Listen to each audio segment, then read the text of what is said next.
গাজায় yellow line অতিক্রমের অভিযোগে ফিলিস্তিনি নারীকে গুলি করে হত্যা, ইসরায়েলি বর্বরতায় আহত বেশ কয়েকজন। ঝড়ের প্রভাবে ভারী বৃষ্টিতে উপত্যকায় মানবিক সংকট চরমে। ইউক্রেনের সুমি শহরে রুশ হামলায় নিহত 2। সিভার্স্ক দখলে নেয়ার দাবি মস্কো। 5 বছরের মধ্যে ন্যাটোভুক্ত দেশে আক্রমণ চালাতে পারে রাশিয়া, সতর্কবার্তা জোট মহাসচিবের। ভেনেজুয়েলার উপর নতুন নিষেধাজ্ঞা যুক্তরাষ্ট্রের। প্রেসিডেন্ট মাদুরোর পরিবারের সদস্যরাও আছেন তালিকায়। ওয়াশিংটনের বিরুদ্ধে জলদস্যুতার অভিযোগ কারাকাসের। কম্বোডিয়ার সঙ্গে সংঘর্ষের মধ্যেই পার্লামেন্ট ভেঙে দিলেন থাইল্যান্ডের প্রধানমন্ত্রী। 60 দিনের মধ্যে নির্বাচন, নিরাপত্তাহীনতায় সীমান্তবর্তী মানুষ। এবং সপ্তাহ ব্যবধানে ফের শক্তিশালী ভূমিকম্পে কেঁপে উঠল জাপানের উত্তর পূর্বাঞ্চল। কম্পনের মাত্রা 6.7। বাসিন্দাদের নিরাপদে থাকার পরামর্শ।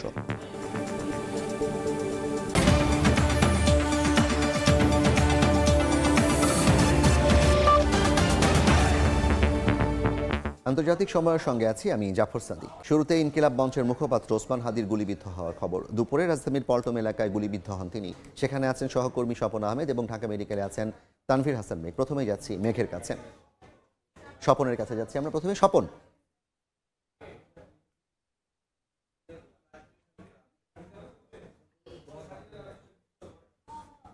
কালভার্ট রোডের ডিয়ার টাওয়ারের সামনে এই যে ঢাকা 8 আসনের যে স্বতন্ত্র প্রার্থী রয়েছে অর্থাৎ ওসমান হাদি, তিনি গুলিবিদ্ধ হন। এখন পর্যন্ত এই স্থানটি কিন্তু ঘিরে রেখেছে আইন শৃঙ্খলা রক্ষাকারী বাহিনী। আমার ফ্রেমে যদি আপনাদেরকে একটু দেখানোর চেষ্টা করি, ঘটনার পরপরই আসলে পুলিশ, র্যাব সহ ডিবি এবং অন্যান্য আইন শৃঙ্খলা রক্ষাকারী বাহিনী এখানে উপস্থিত হন এবং তার পরপরই আসলে এই স্থানটি ক্রাইম সিন হিসেবে উল্লেখ করা হয় এবং এটি ঘিরে ফেলা হয়েছে।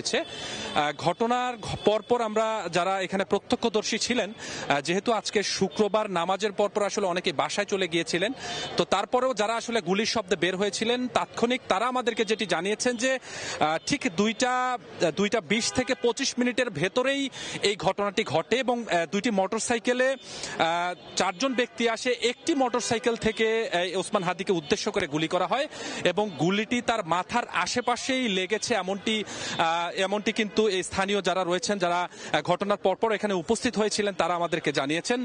এখন নিশ্চয়ই ফ্রেমে দেখতে পাচ্ছেন যে অসংখ্য উৎসুক মানুষ তারা এখানে ক্রাইম সিনটি দেখার জন্য এসেছেন। যদিও ওসমান হাদিকে তাৎক্ষণিক ঢাকা মেডিকেল কলেজ হাসপাতালের জরুরি বিভাগে নেওয়া হয় এবং সেখানেই তার ট্রিটমেন্ট চলছে।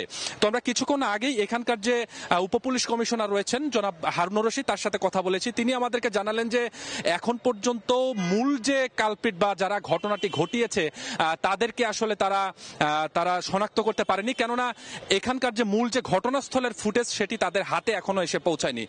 তবে সামাজিক যোগাযোগ মাধ্যমে বা পুলিশের আমরা দেখেছি যে বেশ কয়েকটি ফুটেজ যেটিতে দেখা যাচ্ছে যে কয়েকজন ব্যক্তি, 2 জন ব্যক্তি একটি মোটরসাইকেল তারা কিন্তু টান দিয়ে ঠিক ডান দিকের রাস্তা দিয়ে চলে যায় এবং তারপরেই আসলে এখানে স্থানীয় মানুষ উপস্থিত হন এবং পরবর্তীতে আইন শৃঙ্খলা রক্ষাকারী বাহিনী, পুলিশ, র্যাব, ডিবি এখানে উপস্থিত হন।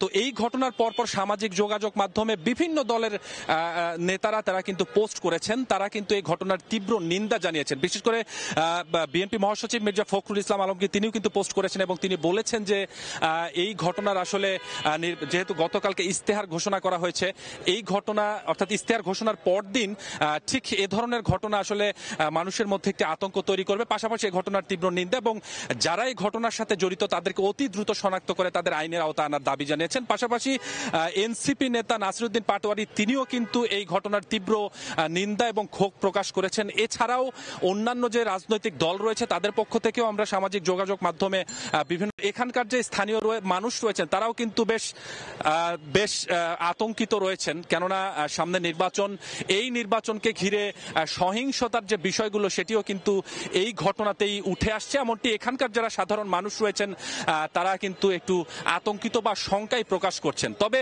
একটি বিষয় আসলে বলতে হয়, যেটি হচ্ছে ওসমান হাদি এই 8 আসনে যখন প্রার্থিতা ঘোষণা করেছেন তারপর থেকেই কিন্তু এই এলাকার অর্থাৎ 8 আসনের বিভিন্ন জায়গায় তিনি গণসংযোগ করছেন, মানুষের দ্বারে দ্বারে গিয়ে পৌঁছাচ্ছেন। তো এটি নিয়ে মানুষের দ্বারে দ্বারে কিন্তু তিনি যাচ্ছেন। তো এই যাওয়ার এই ধরনের একটি ঘটনা কোনোভাবেই আসলে কাম্য নয়, এমনটি রাজনৈতিক নেতারাও যেরকম বলছেন, বিশেষ করে আশেপাশের যারা স্থানীয় মানুষ রয়েছেন তারাও কিন্তু বলছেন। তো সব মিলিয়ে এখন পর্যন্ত কতজন এই কাণ্ডটি ঘটিয়েছেন এখন পর্যন্ত পুলিশের কাছে যে মূল সিসিটিভি ফুটেজ সেটি আসেনি। সিসিটিভি ফুটেজ আসার পরেই আসলে তারা আমাদেরকে আনুষ্ঠানিকভাবে জানাবেন। তো আমরা জনাব হাদিকে যখন ঢাকা মেডিকেলে নেওয়া হয়েছে সেখানে আমাদের উপস্থিত রয়েছেন আমাদের আরেক সহকর্মী, আমরা তার কাছ থেকে তার বর্তমান অবস্থা সম্পর্কে জানতে চাই।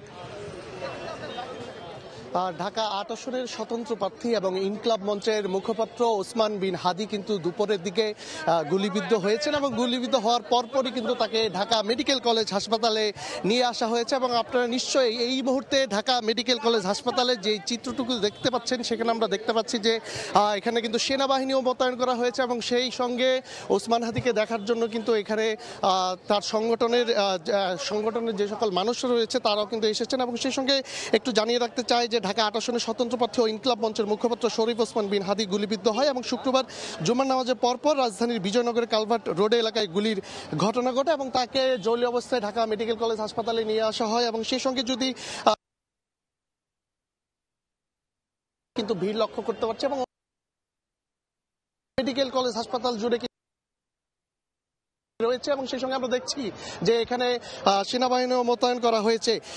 একটু যদি জানিয়ে রাখতে চাই যে হাদির সমর্থকদের সাথে আমাদের মূলত কথা হয়েছিল, তারা এখানে যেহেতু ভিড় করেছিলেন আমাদের কথা হয়েছিল, তারা আমাদেরকে যেমনটা বলেছে যে নভেম্বর মাসে দেশি বিদেশি 30টি নম্বর থেকে বিভিন্ন ধরনের হুমকি পেয়েছে বলে তারা আমাদেরকে জানিয়েছে। এবং এর আগে যদি একটু বলি যে বেলা 11:52 কিন্তু হাদি সামাজিক যোগাযোগ মাধ্যমে একটি ফেসবুকে পোস্ট লিখেছিলেন যেখানে তিনি উল্লেখ করেন যেহেতু ঢাকা ৮-এ পোস্টার কিংবা ফেস্টুন কিছুই তার নেই, সেই ক্ষেত্রে ছেঁড়াছেড়ি কোনো চাপও নেই, সেই সঙ্গেই তার পরপরই কিন্তু সে প্রচার প্রচারণার জন্য নেমেছে। আরেকটি নতুন তথ্য আপনাদেরকে জানিয়ে রাখতে চাই যে ঢাকা মেডিকেল কলেজ কিংবা ডামেক হাসপাতালের জরুরি বিভাগে কিন্তু তিনি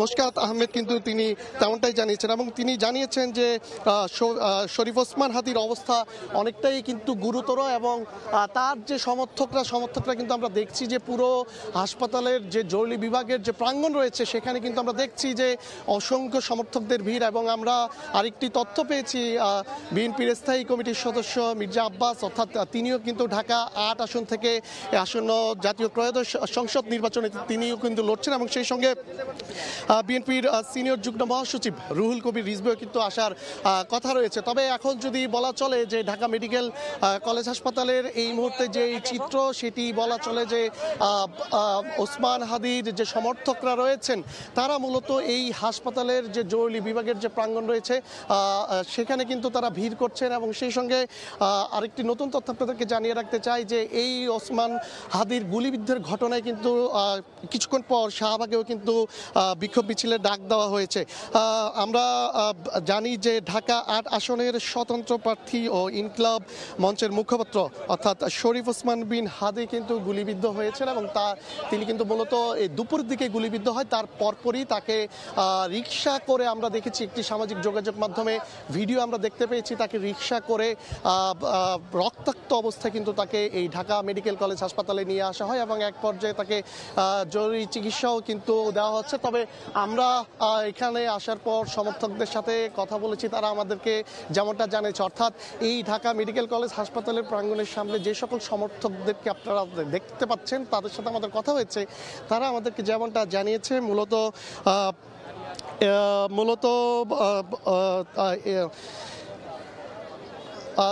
তিনি বেশ কয়েকদিন ধরেই নানান হুমকি পাচ্ছিলেন এবং সমর্থকদের হাসপাতালের ভিড় যেটি দেখতে পাচ্ছেন তাদের সাথে আমাদের কথা হয়েছে। তারা আমাদেরকে যেমনটা জানিয়েছে যে নভেম্বর মাস থেকে দেশি বিদেশি 30টি নম্বর থেকে বিভিন্ন ধরনের তারা হুমকি পেয়েছে বলে জানিয়েছেন যে হাদির যে সকল সমর্থকরা, তারা আমাদেরকে তেমনটা জানিয়েছেন। এবং যেটি বারবার বলছিলাম যে ঢাকা মেডিকেল কলেজ হাসপাতালের জরুরি বিভাগে তাকে ভর্তি করা হয়েছে এবং সেই সঙ্গে তিনি এখন কোমায় আছেন বলে জানিয়েছেন ডামেক হাসপাতালের জরুরি বিভাগের আবাসিক চিকিৎসক RS ডক্টর মোশতাক আহমেদ। এবং তিনি আমাদেরকে যেমনটা জানিয়েছেন যে শরীফ ওসমান হাদির অবস্থা খুবই গুরুতর এবং সেই সঙ্গে সেই সঙ্গে আমরা দেখছি যে পুরো ঢাকা মেডিকেল কলেজ হাসপাতালের যে প্রাঙ্গণটি রয়েছে সেই প্রাঙ্গণে আমরা দেখছি যে সমর্থকদের ভিড় একদিকে রয়েছে, অন্যদিকে আমরা দেখছি যে এখানে আইন শৃঙ্খলা বাহিনী অনেকটা তৎপর অবস্থায় রয়েছে। আপনারা নিশ্চয়ই আমার পিছনে দেখতে পাচ্ছেন যে এখানে বিপুল সেনাবাহিনী মোতায়েন করা হয়েছে এবং সেই সঙ্গে ওসমান হাদির কি খবরাখবর সেটি খোঁজখবর নিতেও কিন্তু আমরা দেখছি যে সমর্থকরা কিন্তু এই ঢাকা মেডিকেল কলেজ হাসপাতালে জরুরি বিভাগে কিন্তু ভিড় করছেন। তো সব কিছু মিলে এই ছিল আমার কাছে ঢাকা মেডিকেল কলেজ হাসপাতাল থেকে সব শেষ। ইনকিলাব মঞ্চের মুখপাত্র ওসমান হাদির গুলিবিদ্ধ হওয়ার পরবর্তী চিকিৎসা এবং গুলিবিদ্ধ হওয়ার স্থান থেকে সরাসরি যুক্ত ছিলেন সহকর্মীরা। এবার আন্তর্জাতিক প্রসঙ্গ। ঝড় বাইরনের তাণ্ডবের মধ্যেও গাজায় থেমে নেই ইসরায়েলি বর্বরতা। ইয়েলো লাইন অতিক্রমের অভিযোগে গাজার উত্তরাঞ্চলীয় শহর জাবালিয়া দখলদারদের গুলিতে এক নারী নিহত হয়েছেন, আহত হন বেশ কয়েকজন। এদিকে তীব্র শীত আর ঝড়ের প্রভাবে সৃষ্ট বৃষ্টিপাতে প্লাবিত উপত্যকায় মানবিক সংকট চরমে। এরই মধ্যে মৃত্যু হয়েছে এক শিশুর। এদিকে গাজার শাসন ব্যবস্থায় হামাসের কোনো ভবিষ্যৎ নেই বলে ফের জানালো ইসরায়েল। একদিকে দখলদার ইসরায়েলি বাহিনীর লাগাতার হামলা আর অন্যদিকে প্রাকৃতিক দুর্যোগের আঘাতে বিপন্ন গাজার বাস্তুচ্যুত মানুষের জীবন। তীব্র শীতের মধ্যে ঝড় বাইরনের আঘাতে বিপর্যস্ত গাজাবাসী। বৃষ্টির পানিতে এরই মধ্যে প্লাবিত হয়েছে উপত্যকাটির অনেক রাস্তাঘাট ও ত্রাণ শিবিরের তাঁবু। রাতভর বৃষ্টি আর ঠান্ডায় জর্জরিত হয়ে প্রাণ গেছে শিশুর। ঝড়ে কয়েকটি ভবনও ধসে পড়েছে। অস্থায়ী তাঁবুগুলো ঝড় বৃষ্টি থেকে সুরক্ষার জন্য পর্যাপ্ত না হওয়ায় বাসিন্দারা আশ্রয় নিচ্ছেন ক্ষতিগ্রস্ত ভবনগুলোতে। জাতিসংঘ সতর্ক করেছে, গাজায় বন্যা বিপর্যয়ের মুখে রয়েছে মোট জনসংখ্যার 40%। 760টির বেশি শরণার্থী শিবির সর্বোচ্চ ঝুঁকিতে রয়েছে। অতিরিক্ত বৃষ্টিপাত এবং পানি নিষ্কাশনের ব্যবস্থা না থাকায় পরিস্থিতি ক্রমশ খারাপ হতে পারে বলছেন সংশ্লিষ্টরা। ঝড়ের তাণ্ডব ও প্লাবনের মধ্যেও উপত্যকাটিতে থেমে নেই ইসরায়েলি আগ্রাসন। এরই মধ্যে ইয়েলো লাইন অতিক্রমের অভিযোগে গাজার উত্তরাঞ্চলীয় শহর জাবালিয়ায় দখলদারদের গুলিতে হতাহত হয়েছেন নারীসহ কয়েকজন। এমন অবস্থায় মার্কিন প্রেসিডেন্ট ডোনাল্ড ট্রাম্পের গাজা পরিকল্পনার দ্বিতীয় ধাপ নিয়ে নীরবে প্রস্তুতি চলছে বলে জানিয়েছে হোয়াইট হাউস। তবে সেটা কবে কার্যকর হবে তা নিয়ে নির্দিষ্ট কোনো সময়সীমা জানানো হয়নি। যুদ্ধবিরতির দ্বিতীয় ধাপ নিয়ে নিজস্ব পরিকল্পনার কথা জানিয়েছে ফিলিস্তিনের স্বাধীনতাকামী সংগঠন হামাস।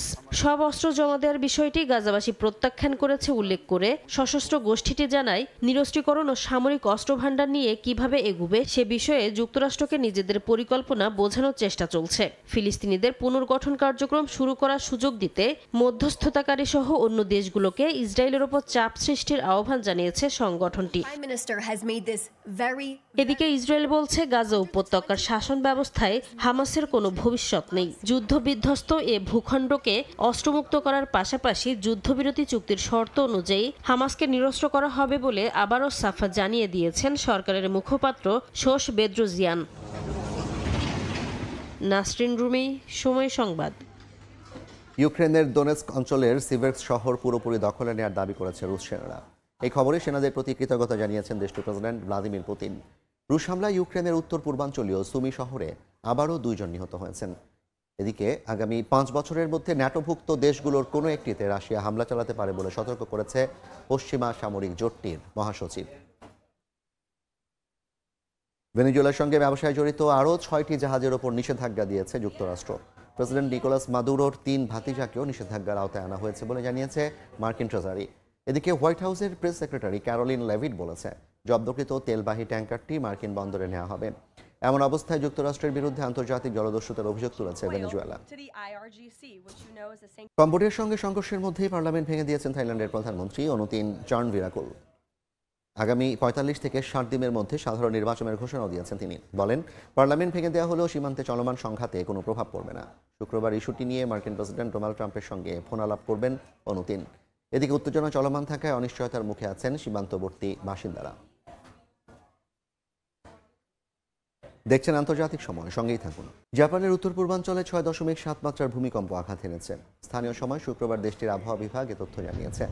জাপানের আবহাওয়া সংস্থা শুরুতে ভূমিকম্পটির তীব্রতা 6.5 জানালেও পরে তা সংশোধন করে 6.7 মাত্রা নিশ্চিত করে।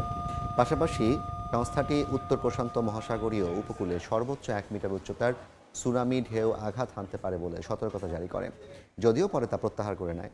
এর আগে গেল সোমবার একই অঞ্চলে আরেকটি ভূমিকম্প আঘাত এনেছিল।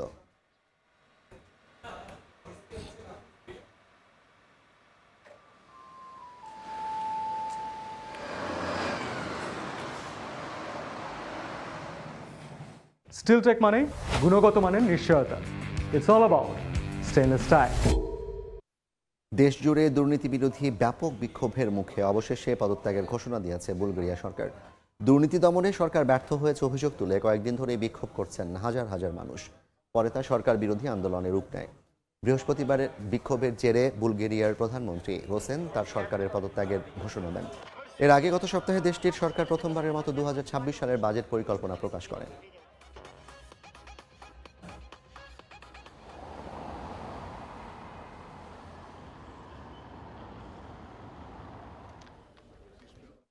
আন্তর্জাতিক সময় আরও থাকছে। বড়দিন ঘিরে ঘানায় ভিন্নধর্মী শিল্পকর্ম, 1,500-এর বেশি প্লাস্টিক বোতল দিয়ে তৈরি ক্রিসমাস ট্রি, পরিবেশ বান্ধব আয়োজনের উচ্ছ্বাস বাসিন্দাদের। ওয়ার্ল্ড ক্লাস টেকনোলজি দ্বারা তৈরি এক্সপার্ট ওয়াটার পাম্প, পানির সমস্যায় এক্সপার্ট সমাধান। শ্রমজীবীদের ডাকা সাধারণ ধর্মঘটের দিনে বিক্ষোভে উত্তাল ছিল পর্তুগাল। বৃহস্পতিবার সরকারের শ্রম আইনের সংস্কার প্রস্তাব বাতিল চেয়ে লিসবনের রাস্তায় নামেন হাজারো নাগরিক। তরিকুল হাসান আশিকের রিপোর্ট। প্রস্তাবিত লেবার প্যাকেজকে না ও যথাযথ কারণ ছাড়া মালিকের ইচ্ছায় ছাঁটাই চলবে না, এমন নানা স্লোগানে বৃহস্পতিবার মুখর ছিল পর্তুগালের রাজধানী লিসবনের গুরুত্বপূর্ণ বিভিন্ন সড়ক। বিক্ষোভ র্যালিতে ব্যবহার করা বিভিন্ন প্লেকার্ডে প্রকাশ পায় ক্ষমতাসীন ডানপন্থী সরকারের প্রতি ক্ষোভ আর মানবিকতার দাবি। পর্তুগালের প্রধান দুটি শ্রমিক সংগঠন সিজিটিপি ও ইউজিটির আহ্বানে সাড়া দিয়ে বিক্ষোভে যোগ দেন শিক্ষক, চিকিৎসক, আইন শৃঙ্খলা রক্ষাকারী বাহিনীর সদস্য সহ সব শ্রেণীর পেশাজীবীরা। সরকারের প্রস্তাবিত শ্রম আইনের সংশোধনে 100টির বেশি ধারা শ্রমিকদের স্বার্থ সংশ্লিষ্ট বলে মত বিক্ষোভকারীদের। সংস্কারের মধ্যে ক্ষুদ্র ও মাঝারি আকারের ব্যবসায় কর্মী ছাঁটাইয়ে মালিক বা নিয়োগকর্তাকে বাড়তি সুবিধা দেওয়ার অভিযোগ তাদের। সেই সঙ্গে কর্মজীবী মায়েদের প্রচলিত সুবিধা বাতিলের প্রস্তাবকেও অমানবিক বলছেন বিক্ষোভকারীরা। আইন প্রণেতারা ভুলে যাচ্ছে যে শ্রমিকরাও মানুষ, যন্ত্র নয়। আমার মনে হয় এটাই ঘটছে।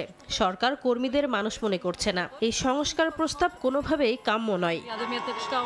ধর্মঘটে বিপুল পরিমাণ আর্থিক ক্ষতি ও বিক্ষোভে বিপুল সংখ্যক মানুষের অংশগ্রহণের পরও আইন থেকে পিছু হটতে অস্বীকৃতি জানিয়েছে প্রধানমন্ত্রী লুইস মন্টিনেগ্রো। প্রস্তাবিত লেবার প্যাকেজ সবার জন্য ও দেশের অর্থনীতির জন্য লাভজনক হবে বলে জানিয়েছেন তিনি। তবে প্রস্তাবিত লেবার প্যাকেজ বাতিল করা না হলে আরও কঠোর আন্দোলনের হুঁশিয়ারি দিয়েছে বিক্ষোভকারীরা। তারিকুল হাসান আশিক, সময় সংবাদ, লিসবন, পর্তুগাল। যুক্তরাষ্ট্রের ক্যালিফোর্নিয়া অঙ্গরাজ্যের সান ফ্রান্সিসকো শহরের একটি বাড়িতে গ্যাস বিস্ফোরণে অন্তত 6 জন আহত হয়েছেন। বৃহস্পতিবার এই ঘটনা ঘটে। কর্তৃপক্ষ জানায় সকাল 7টা 35 গ্যাস লিকের খবর পাওয়া যায়। 9টা 25 গ্যাসের প্রবাহ বন্ধ করা হলেও লাইন বন্ধের প্রায় 10 মিনিট পরই বিস্ফোরণ ঘটে। দুর্ঘটনার খবর পেয়ে তাৎক্ষণিক ঘটনাস্থলে পৌঁছায় দমকল বাহিনী ও জরুরি উদ্ধারকারী দল। এই ঘটনায় আহতদের স্থানীয় হাসপাতালে নেওয়া হয়েছে।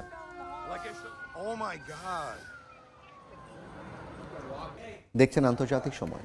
আসন্ন বড়দিন উপলক্ষে ঘানার রাজধানী আক্রায় এক ভিন্নধর্মী শিল্পকর্মের দেখা মিলল। 1,500-এর বেশি প্লাস্টিক বোতল ব্যবহার করে স্থানীয় এক শিল্পী তৈরি করেছেন আলো ঝলমলে ক্রিসমাস ট্রি। তিনি জানান 30 স্বেচ্ছাসেবকদের তার দল একদিনে একটি ক্রিসমাস ট্রি তৈরি করতে পারে। এবছর তারা 4টি ক্রিসমাস ট্রি তৈরি করেছেন, যেগুলোর প্রতিটির উচ্চতা 20 ফুট। আন্তর্জাতিক সময়ের শীর্ষ সংবাদগুলো জানিয়ে দিচ্ছে আরেকবার। গাজায় ইয়েলো লাইন অতিক্রমের অভিযোগে ফিলিস্তিনি নারীকে গুলি করে হত্যা, ইসরায়েলি বর্বরতায় আহত বেশ কয়েকজন। ঝড়ের প্রভাবে ভারী বৃষ্টিতে উপত্যকায় মানবিক সংকট চরমে। ইউক্রেনের সুমি শহরে রুশ হামলায় নিহত 2, সিভার্স্ক দখলে নেয়ার দাবি মস্কোর। 5 বছরের মধ্যে ন্যাটোভুক্ত দেশে আক্রমণ চালাতে পারে রাশিয়া, সতর্কবার্তা জোট মহাসচিবের। এবং ভেনেজুয়েলার উপর নতুন নিষেধাজ্ঞা যুক্তরাষ্ট্রের। প্রেসিডেন্ট মাদুরোর পরিবারের সদস্যরাও আছেন তালিকায়। ওয়াশিংটনের বিরুদ্ধে জলদস্যুতার অভিযোগ কারাকাসের।